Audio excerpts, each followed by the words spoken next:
Bon, petite musique plus hop la vie ce matin. Comment ça va? Bienvenue à J'ai une idée.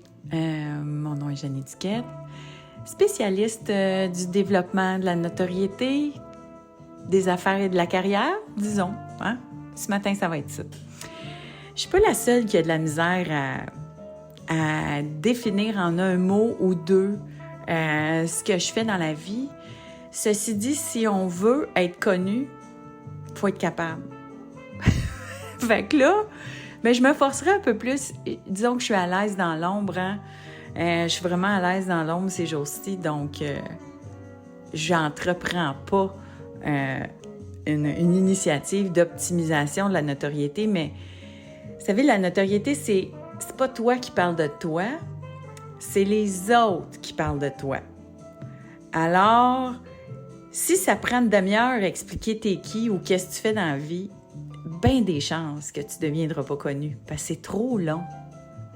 C'est trop long à expliquer. C'est pour ça qu'il faut trouver, quand on fait du personal branding, le monde appelle ça personal branding. Je me rends compte, c'est ça que je fais depuis le début de ma carrière. Là, quand on commercialise des chanteurs ou des projets mettant en vedette des artistes, ben on commercialise des humains. Puis qu'est-ce qu'on fait avec les humains? Ben on parle d'eux, puis on raconte leur histoire, puis on les décrit en quelques mots. Ça s'appelle aujourd'hui du personal branding. Mais, fait que quand on fait ça, il faut qu'on soit capable de décrire la personne en quelques mots. Alors, je pense à mon invité, là, à faire une femme de soi cette semaine, Tatiana Saint-Louis, qui est une fille qui est investie là, dans le leadership féminin aussi depuis plusieurs années, puis elle fait aussi de l'optimisation là, de l'image. Mais ça m'a réconfortée parce que tout comme moi, si tu lui demandes qu'est-ce qu'elle fait dans la vie, puis compte tenu du fait qu'elle fait plein d'autres affaires, ben c'est plus difficile à mettre dans une case. Fait que si vous me connaissez, là, ou vous me suivez depuis un bout, là, est-ce que vous pouvez définir ce que je fais en quelques mots? C'est toujours mieux quand ça vient des autres. Fait que je vous pose la question. Fait que peut-être que vous allez m'aider à résumer en pas long. Mais ce n'est pas mon sujet du jour. Mon sujet du jour, je vais vous parler des haters puis de la critique. C'est quelque chose dont j'ai eu l'occasion de discuter pas mal avec des clientes dans les derniers jours. Puis c'est quelque chose qu'on explore là énormément quand on parle de notoriété puis de leadership, la relation avec la critique. Puis il y a des choses avec l'avenue du numérique puis l'avenue du web, il faut déconstruire des réflexes, il faut déconstruire des croyances par rapport à la relation avec les critiques puis les haters. Fait que j'espère qu'aujourd'hui, on va aller quelque part qui peut vous surprendre. C'est ce que j'essaie de faire aussi, mais d'un autre côté, qui va adoucir un peu votre relation avec la critique en général, que vous soyez dans l'œil ou pas. OK? Parce que s'il y a quelque chose que je connais comme il faut, c'est la critique. Alors, dans quelle occasion, là, je vais vous parler des derniers jours, là, les petites actualités de la semaine. Jeudi dernier, je suis allée avec la belle Jessica Loca, qui est une de mes clientes. Vous le savez, Jessica Loca Design, jeune designer, qui venait d'aller filmer un reportage avec la presse, de tourner un reportage avec la presse. Maintenant, elle est dans les idées de ma maison aussi. Vous savez, ça fait 18 mois, en fait, qu'on a commencé là, les initiatives avec elle. Puis, tu sais, déjà, là, elle s'est installée à la fois médiatiquement, puis les projets sont super. Puis, elle était même nominée, donc, la semaine dernière, pour 2 projets au Grand Prix du design, ce qui est vraiment formidable. Et donc, Jessica était connue dans son milieu un peu, a commencé à être connue quand on a commencé à travailler. Puis c'est sûr qu'au départ, quand on fait un impact, notoriété, ben là, on est plus connu dans notre milieu. Mais l'idée, c'est d'être connu auprès du public aussi. Aujourd'hui, avec les réseaux sociaux, c'est possible de parler directement au public et c'est le fun d'avoir beaucoup de vues puis beaucoup de followers puis de commencer donc à grandir son influence. Alors, l'année dernière, en fin d'année 2023, là, je me suis mis, là, je le dis comme ça, là, mais je me suis mis à nerder, hein? Je me suis mis à vraiment étudier l'algorithme, comment fonctionne en particulier Instagram et Meta pour elle, dans son dossier, pour comprendre comment on fait pour devenir viral, comment ça marche. C'est sûr qu'on avait des réflexes avant, on savait comment partager le contenu puis tout ça, mais aller plus loin, là, comment devenir viral. Et là, suite à beaucoup d'études et de conclusions par rapport à elle, c'est pas la même formule pour la même personne, mais par rapport à elle, c'est ça. Puis aussi au fait que Jessica l'opère, c'est-à-dire qu'elle va essayer des affaires, elle va produire du contenu en fonction des directives ou des recommandations. En début d'année, là, elle a eu 8 millions de vues sur Meta. Donc, Instagram, Facebook, elle a eu des Reels vraiment, vraiment viraux sur Facebook. Et ça n'aurait pu pas du tout se passer. OK? Tout ce bel effort-là aurait pu ne pas du tout avoir cet effet-là. Ça aurait pu s'arrêter à 8 000 vues à peu près. À 8 000 vues, ça aurait pu s'arrêter. À 15 000 vues, ça aurait pu s'arrêter. Après un Reels viral aussi, à 500 000 vues, ça aurait pu s'arrêter. Ça aurait pu s'arrêter si Jessica avait répondu à son réflexe premier, celui qu'on apprend depuis qu'on est jeune, celui qu'on apprend à la maison. C'est-à-dire, si on te critique, réponds pas, nourris pas ça, va pas là. Parce que qui dit n'importe quoi qui va devenir viral, ben s'il y a 1 million de personnes qui le voient, sur les 1 million, c'est pas tout le monde qui va aimer ça. Puis il y a du monde qui vont trouver à hardir à ça. Puis autant Jessica, c'est une fille super en forme, magnifique, énormément de charisme. Ben il y a des gens qui vont dire qu'ils n'aiment pas sa robe, qu'ils n'aiment pas ci, qu'ils n'aiment pas ça. Qui dit plein de vues, tu sais, parlez-en à tout le monde qui est dans l'œil du public. Julie Snyder, Véronique Cloutier, vont vous dire qu'il y a tout le temps quelqu'un pour chialer sa coupe de cheveux, la couleur de cheveux, la robe qu'elle a portée, les souliers, la longueur de la jupe. Tu sais, vous savez, les femmes, en particulier, c'est ça. Fait qu'après, je me souviens, après un Reels, donc, de 500 000, là, je commence à voir qu'il y a beaucoup de... Il y a des haters, puis il y a de la critique. Puis là, oups, si ça a eu tellement de vues, c'est que ça a débordé. C'est allé en Europe aussi. Donc, c'est dans la francophonie au complet. Fait que ça déborde. Et là, il y a des gens qui commencent à critiquer. Et tu as 2 façons de voir ça. La critique, c'est pas le fun, puis j'aime pas ça, puis j'ai pas le goût de nourrir ça. Et l'autre façon, c'est la critique, c'est comme du scotch tape pour l'algorithme. C'est du magnétisme incroyable pour un algorithme. Si tu veux être vu, puis tu as des haters, puis tu réponds, parce que là, ça crée de la conversation, ça crée de l'attraction, ça crée, si tu prends le temps de répondre et de te tenir debout face à ça, ben écoute, ça va nourrir l'algorithme puis ça va amplifier ton reach. Vraiment amplifier ton reach.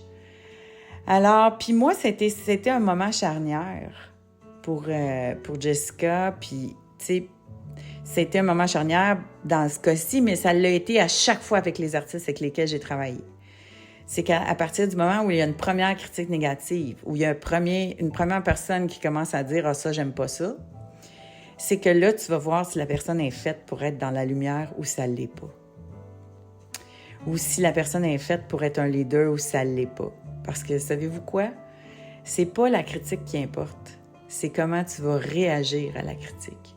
Puis ce que les gens vont le plus regarder, c'est ta réaction par rapport à la critique. Et c'est là que tu peux imposer ton leadership. Alors, pour moi, la critique, c'est quoi? C'est, en anglais, on dit c'est un springboard. C'est une plateforme elle-même qui te donne l'opportunité de montrer qui tu es, qui te donne l'opportunité de montrer quel genre de leader tu es, qui te donne l'opportunité de t'élever au-dessus de la mêlée, tout en te tenant debout. Fait qu'il y a plusieurs façons de répondre et de se défendre. Hein? Puis, c'est sûr que c'est plus facile à dire qu'à faire. C'est clair, sauf que ceux qui restent ceux qui ont un métier public, ceux qui vont accéder à soit une énorme popularité ou des grands postes ou des grandes... C'est des gens qui sont capables de composer avec la critique. Ils sont capables de départager. Là, on va parler un peu plus de comment ça se passe sur les réseaux sociaux, mais j'ai fait dans mon programme sur le leadership féminin, c'est un module complet là, sur la critique. Comment on fait pour la déconstruire, puis comment on fait pour l'intégrer, devenir plus solide avec elle, etc., etc. Mais dans ce cas-ci, parlons de comment réagir au niveau des réseaux sociaux. Puis, c'est ça, c'est de dire, si je réponds pas à ça, ben tu viens de te fermer la porte à la viralité. Puis je l'ai essayé moi-même. Hein. Quand je l'essaye pour mes clients, tu sais, quand je cherche quelque chose pour mes clients, je le teste moi-même. Fait que moi, j'ai testé moi-même mon Instagram en fonction de ça. Puis quand j'ai eu un Reels qui a suscité de la critique, je suis allée répondre. Puis c'était quelque chose sur le leadership féminin puis sur, tu sais, l'empowerment des femmes. Fait que c'est sûr qu'on est tombé dans mon sujet. Fait que chaque hater, tu sais, ça a débordé, c'est allé partout. Écoute, le Reels, là, si vous voulez aller voir ma page Instagram, il y a eu 3,8 millions de views. 3,8 millions de views. Pourquoi? Parce que je suis allée tester ce que j'ai appris et j'ai répondu à chacune des critiques. Puis c'est sûr que quand... Puis là, c'est ça. C'est sûr que quand ça joue en bas de la ceinture, on va pas là. Mais, tu sais, on va pas répondre de la même façon que la personne nous parle. Mais il y a moyen de répondre de façon digne, de façon... J'ai eu un des épisodes de podcast sur Céline. Celui-là, il a suscité beaucoup de commentaires sur YouTube. Puis s'il y a eu je pense qu'il y a eu 5000 vues, là, c'est celui qui a eu le plus de vues. Mais je t'allais répondre aux critiques aussi, vous irez voir.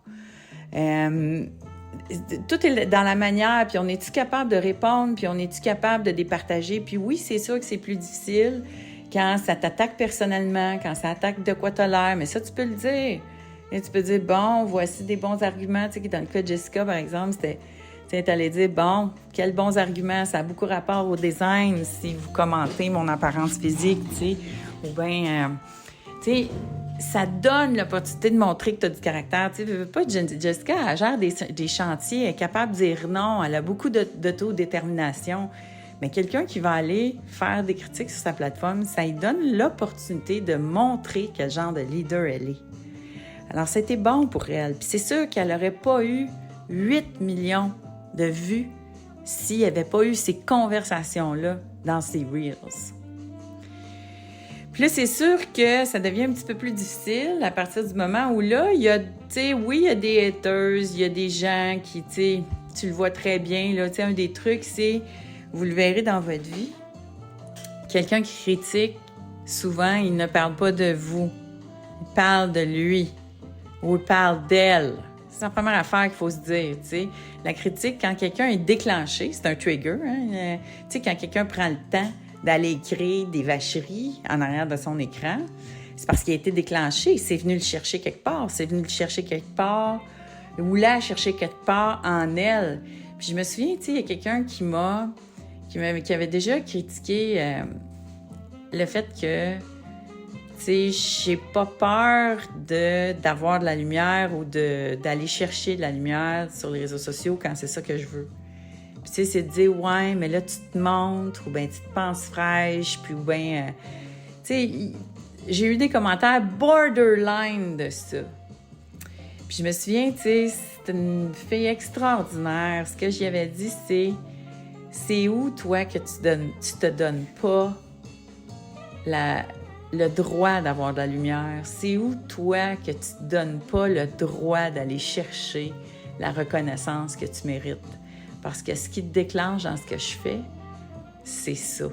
Peut-être. Peut-être, là. Tu sais, est-ce que c'est ça? J'avais posé la question, puis ça a ouvert sur une discussion extraordinaire. Puis maintenant, tu sais, je suis proche de cette fille-là maintenant. On a connecté énormément là-dessus. Puis oui, tu sais, ça se peut que ça déclenche. Puis oui, ma façon un peu masculine, je dirais, tu sais, de me présenter des fois, c'est trop, c'est too much. Je le vois, ça aussi, moi-même, tu sais. Si je vais voir des affaires que j'ai faites il y a plusieurs années, tu sais, comme j'ai appris ça de Donald, tu sais, à aller d'un homme, donc, tu sais, d'aller me mettre en lumière, j'avais des réflexes, tu masculin. Puis on peut pas parler de la même façon quand on est une fille. Puis des fois, je regarde des affaires que j'ai faites, je cringe, là. Sérieux, je cringe. C'est comme, non! Ah, non, ça me dérange! Parce que je les ai faites, les erreurs, là. C'est sûr qu'il y a des erreurs, puis c'est pas tout parfait, là. Quand on déclenche des gens, c'est que oui, des fois, nous autres, on a débordé, mais en majeure partie, la critique, elle appartient à l'autre. Elle appartient pas à toi. Fait que ça, j'ai le goût de vous dire ça. Fait que c'est ce qui va donc déclencher la viralité. Et donc, là, quand on commence à avoir des haters sur le web, quand on commence à avoir de la critique, là, ça veut dire qu'on fait quelque chose de correct.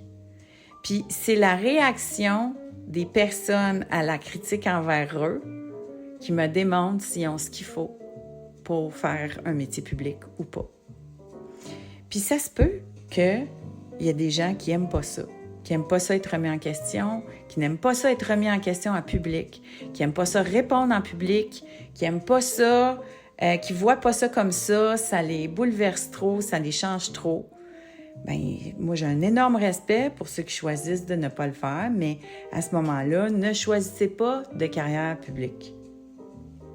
Parce que ça va venir avec. Lady Gaga, pensez-vous qu'elle n'est pas critiquée? Madonna, pensez-vous qu'elle n'est pas critiquée?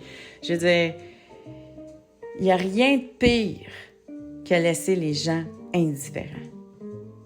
Il n'y a rien de pire que laisser les gens indifférents. Donc, pour en revenir à Jessica, il y a eu un moment cet été où elle a eu... tu sais, où là, il y a quelqu'un d'influent qu'elle respecte. Puis, tu sais, je vais le nommer parce que vous pouvez le voir sur ses réseaux sociaux, là, il y a eu comme une chicane là, entre elle puis une autre influenceuse qui est Kryptonie, là, qui est celle qui est la spécialiste des couleurs. Donc, il y a eu des arguments entre une et l'autre. Puis là, tu sais, c'est sûr que c'est un peu bouleversant de ne pas être d'accord. Mais moi, ma réaction par rapport à ça, c'est... On peut-tu avoir... Parce que c'est souvent ça qu'on va reprocher aux gens au Québec. Puis s'il y a des Français qui m'écoutent, vous me direz ce que vous en pensez, des Français ou des Françaises. Mais c'est comme si on n'est pas capable d'avoir un débat sans le vivre personnellement puis le vivre difficilement. C'est vrai. Alors qu'on devrait. On devrait être capable de ne pas être d'accord, mais se respecter quand même. Parce que c'est ça le cas de ces deux filles-là. C'est-à-dire que je lis le débat qu'elles ont eu, là, c'est en dessous des Reels que Jessica a fait par rapport à la couleur, puis là, Kryptonie n'est pas d'accord. Et c'est la façon d'argumenter que je regarde, c'est-à-dire que si on est capable de garder le débat dans le débat d'idées, moi, j'encourage ça. C'est sain. C'est correct de pas tout le monde être d'accord, c'est correct de pas avoir la même... Tu sais, Jessica, elle a une connaissance de terrain par rapport à la couleur, puis de ses clients, puis elle a une expertise, tandis que Kryptonie, elle a cherché, expérimenté, poussé. Fait que c'est correct qu'ils ne sont pas d'accord. Puis ça, c'est, tu sais, chacun son point de vue. C'est la façon dont on va choisir d'aller débattre. Tu sais, on n'est pas obligé de dénigrer la personne. On peut avoir un débat d'idées. Fait que moi, j'encourage ça.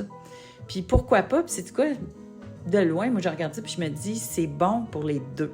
Parce que ça va nourrir l'algorithme des deux dans ce cas-là. Fait que mais c'est sûr que quand tu le vis, hein, puis tu sais, quand tu le vis, puis quand tu es à l'intérieur d'un débat, devant, tu sais, ces deux personnes qui, à la base, se respectent, c'est pas le fun, là. C'est comme se chicaner avec quelqu'un que t'aimes, là. C'est jamais le fun. Hein? Fait qu'il faut le vivre aussi. Il y a le marketing là-dedans, il y a le développement de la notoriété et de la carrière. Donc, moi, je suis sûre que je suis cheerleader en arrière de ça, puis je trouve que c'est intéressant. Mais, bon, c'est sûr que celles qui sont dans le milieu de ça, c'est pas la chose la plus agréable. Cependant, c'est bon pour tout le monde. Puis si t'es... de débattre des idées, parce que ça te donne l'occasion de démontrer qui tu es, c'est quoi tes idées, comment tu fais sur un chantier pour dire aux boys « Hey, ça, c'est non, puis ça, c'est non, puis ça, c'est oui. » Tu vois que c'est deux filles fortes qui sont capables de gérer leur projet. C'est ça que tu veux, tu sais, quand tu vends tes services, tu veux montrer que, tu sais, le monde ne peut pas te bousculer facilement. Tu es capable de dire non, puis de mettre tes limites, etc. Fait que ça... Tu tu sais, c'est une opportunité de faire augmenter la confiance que les gens ont en toi. Puis oui, les gens qui ne seront pas d'accord avec cette idée-là, mais tu sais, des idées, il y en a tellement, tu sais, qui, OK, peut-être qu'ils vont moins aimer ça, mais ceux qui vont l'aimer et qui vont être d'accord avec toi, ils vont non seulement être d'accord avec ton idée, mais ils vont avoir encore plus confiance en toi parce qu'ils vont être capables de voir que quand c'est le temps de prendre position, tu es capable de te tenir debout. Fait que c'est des belles opportunités quand le débat est sain et respectueux. Encore une fois, je peux te dire, on n'a pas beaucoup appris à débattre ici. Alors moi, j'ai même fait des formations là-dessus, tu sais, Marshall Rosenberg. Ça, c'est un module complet là, dans ma formation sur le leadership féminin. Mais Marshall Rosenberg qui nous apprend à débattre sans démoniser. Hein? C'est ça le terme. Alors, qu'on est capable de discuter d'idées, d'avoir des idées différentes, tout en étant capable de réagir d'une façon optimale. Ça ne veut pas dire que ça ne vous dérangera pas. Mais comment on gère ces émotions-là? Fait que ça fait partie de ça, hein? Tout l'accompagnement vers la notoriété, là, c'est ça aussi, tu sais. Ou l'accompagnement en leadership, c'est ça. C'est être capable d'accueillir. Puis c'est le fun quand tu as quelqu'un dans ton coin, là, qui est passé par là, mais tu sais, c'est ça aussi, tu sais, d'apprendre à... Puis c'est ça, en fin de semaine... Là, qu'est-ce que j'ai fait en fin de semaine? J'ai travaillé. Oui, vous n'allez pas être fiers de moi, là, mais oui, j'ai travaillé. J'avais une cliente en ville samedi. On fêtait quelque chose d'extraordinaire. Il y a des extraordinaires nouvelles qui s'en viennent pour le projet Les Ambitieuses. Un financement énorme qui est arrivé du privé, fruit de nos... fruit de toutes les démarches là, qui étaient faites avec Les Ambitieuses. Pour ceux qui me suivent sur les réseaux sociaux, Les Ambitieuses, c'est un programme pour développer les compétences et le leadership des jeunes filles 13-17 au secondaire. Bref, super belle nouvelle. Fait qu'on a... mais je dis j'ai travaillé. On s'est vus, on a discuté du projet, c'était formidable, ça me passionne. Fait que ça, c'était mon samedi. Après ça, j'avais du magasinage à faire. Là, j'ai découvert des nouveaux produits. J'essaie des nouveaux produits. Du Korean Skincare. Je ne l'ai pas mis sur ma liste Amazon encore, mais je l'ai optimisé un petit peu. J'ai rajouté 2 produits. Là, l'élixir de Kerastase, qui est extraordinaire. Je l'ai essayé pour mes cheveux. Incroyable. Plus capable. Je ne le savais pas, là, mais oui. C'est-à-dire que les cheveux vont rester plus beaux plus longtemps, vont être moins mêlés le lendemain. Je ne sais pas. Oui, c'est formidable, cette huile-là. Et donc, mais on a essayé, on était magasiné pour du Korean Skincare en fin de semaine avec ma fille.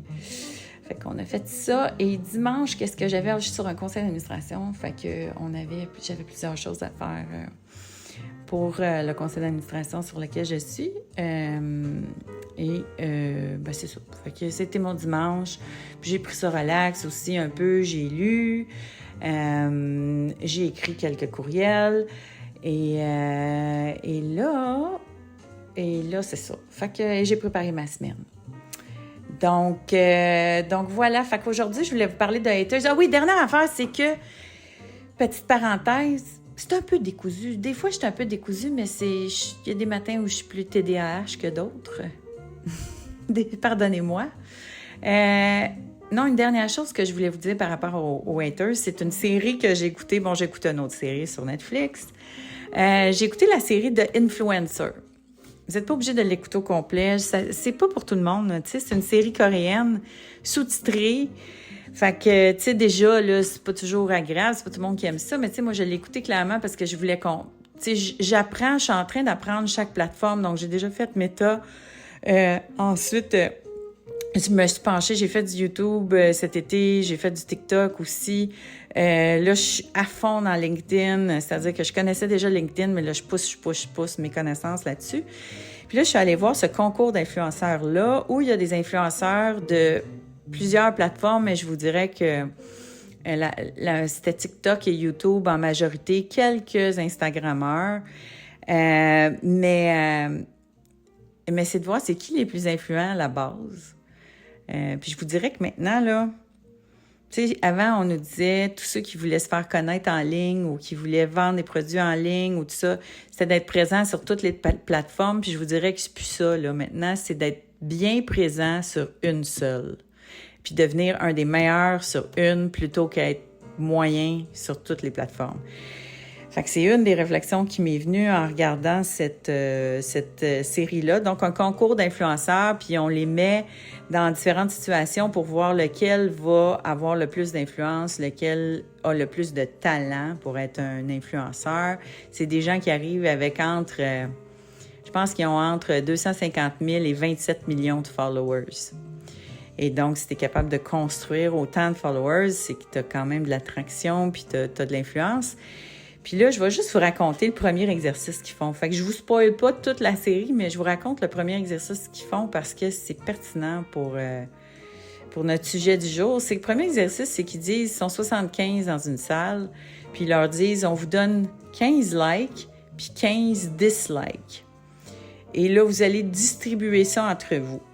C'est tout ce qu'ils leur donnent comme instruction. Alors, évidemment, là, les 75 sont dans la salle. Il y en a plusieurs qui se connaissent, puis qui se connaissent de réputation, puis il y en a qui sont plus connus que d'autres. Puis, donc, ils nous présentent là, les joueurs. On ne rencontre pas les 77, mais la plupart. Et là, ils vont réduire le 77 à 30 seulement. Après l'exercice qu'ils viennent de leur donner, c'est « va chercher des likes » ou, tu sais, donne des likes, donne des dislikes.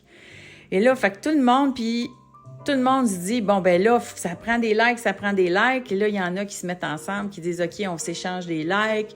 Si toi, tu m'en donnes un, moi, je t'en donne un, puis ci, puis ça. Puis là, ils leur donnent même un stage pour aller, parce que c'est pas tout le monde qui va avoir le temps de parler à tout le monde, parce qu'ils ont juste 2 heures pour faire ça. On vous donne un stage, vous pouvez aller sur le stage pour parler à l'audience, pour aller solliciter. Donc, il y a des gens qui vont sur le stage, mais je me souviens, il y en a un qui est en arrière qui dit « Oh, non, c'est pas bon d'aller sur le stage parce que ça attirera pas des likes, ça va juste attirer des dislikes. Parce que les gens ne sauront pas à qui donner le dislike. Puis là, si t'es vu, ben là, tu sais, t'as plus de chances d'avoir un dislike. Fait que là, effectivement, ceux qui vont sur la scène puis qui font un numéro ou qui osent aller devant tous les autres influenceurs qui sont big, ben ils s'attirent beaucoup de dislikes.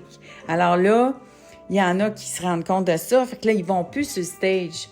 Et là, il y en a un qui est lui, c'est un influenceur, mais aussi c'est un producteur d'influenceurs. Donc, il fait des web-séries sur YouTube principalement pour des influenceurs. Puis il dit, voyons donc, qu'est-ce qu'ils ont, eux autres? Les dislikes sont aussi importants que les likes.